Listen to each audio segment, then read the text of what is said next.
Okay, this is an Icelandic War Museum. It's actually closed, but I got a couple vehicles outside. So we'll go run around and have a look at some of these vehicles quickly.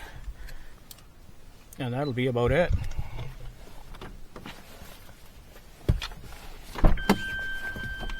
Oh, my headlights. Always forget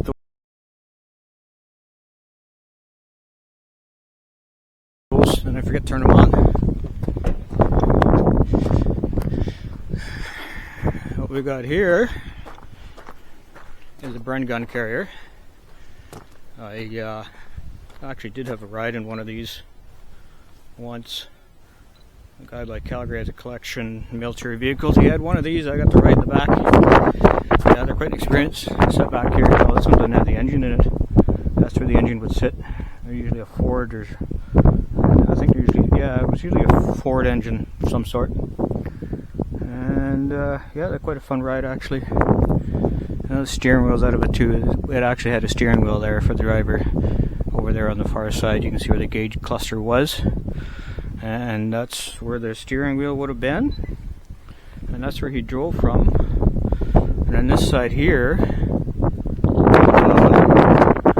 think this one's been modded, but it was officially Bren gun carrier. You can mount the Bren gun on there. That's the one with the magazines on the top. And I think they may have later put on belt-fed machine guns, which would have been more appropriate. And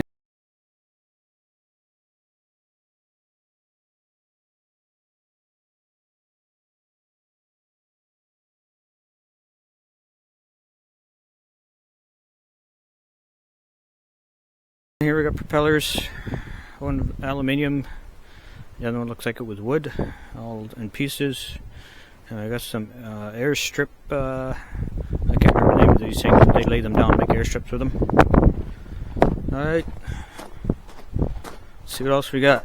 A quick run through the Icelandic Museum. I feel like the chieftain. The chieftain's much more knowledgeable than I am on some of these vehicles.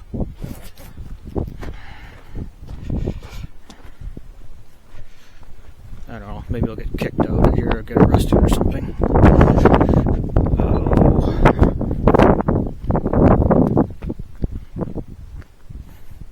Yeah, it's a crane vehicle of some sort.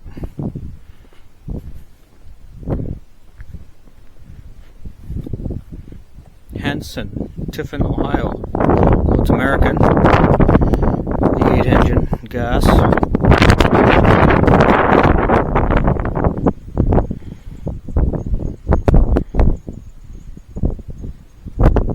That's about all I can tell.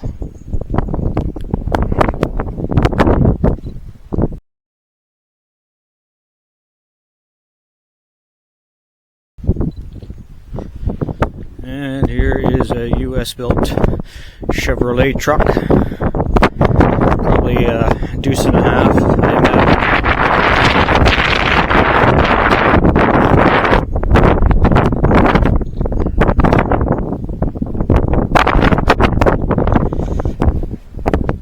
Four-wheel drive? Yeah, four-wheel drive. They were all four-wheel drive. You had four-wheel drive in those days, or you wouldn't get nowhere.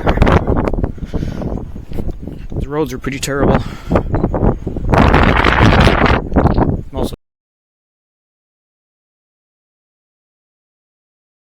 taking pictures with the Fuji. Outstanding location here. We're on the other side of the tunnel. The tunnel's over there on the other side of the road, or on the other side of the fjord. Oh, there's a nice waterfall over there too. And no idea what this is. It's got Goodyear tires, fabric doors.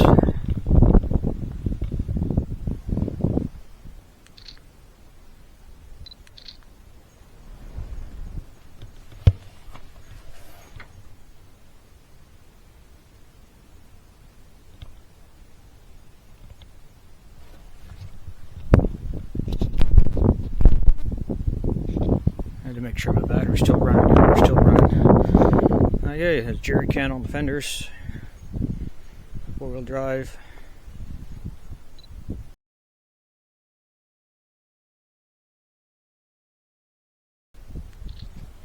PTO driven winch. I'm assuming there's a gearbox there. Maybe it's hydraulic. Oh no, it's PTO. There's a drive shaft there.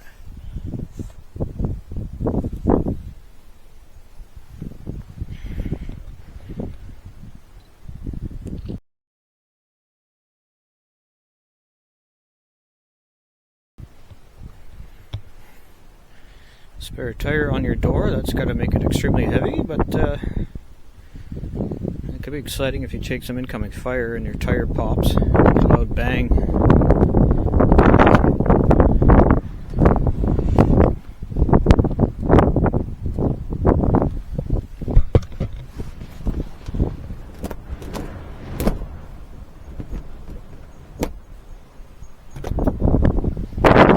Make and model of this one, I'm not sure. Manufacturer's emblems on it. Okay, in the last vehicle, all sorts of dioramas there, or information boards, but I'm too cold to go and look at those. Looks like another deuce and a half by one of the American manufacturers. The American star on it. This one could be a Dodge, but I don't really know.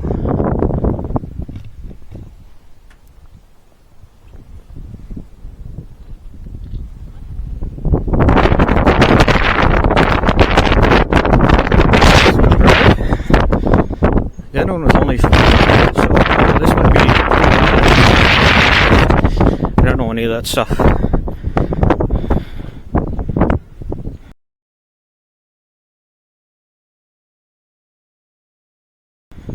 I have to watch more Chieftain videos probably to get that all figured out.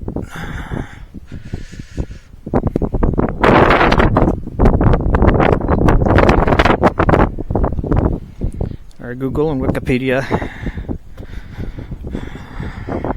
That's a big winch on there too. Probably PTO driven as well. Most of these were at the time. And drive shaft. I think drive shaft's under there.